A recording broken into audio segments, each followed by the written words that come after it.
pwede kong i-alok. Then ito nga, eventually, lumabas tong Unified Products and Services. So, in-offer namin, sir, na franchise business. So, we pioneer the one-stop shop service in the Philippines. Paano kayo yung mga ordinaryong tao? Anong business yung pwede nating ilagay sa mga tao may cellphone? Lahat ng may cellphone ngayon, pwedeng mag-load. Diba? Pwedeng magbayad ng bills. Pwedeng mag-remit. Pwedeng bumili ng ticket. Lahat ng yon nilagay namin ngayon sa app.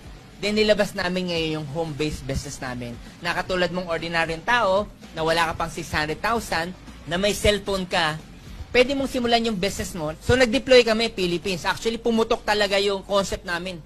Wala po kaming partner na hindi kami top-notch. Pwede kang magnegosyo sa Unified Products and Services.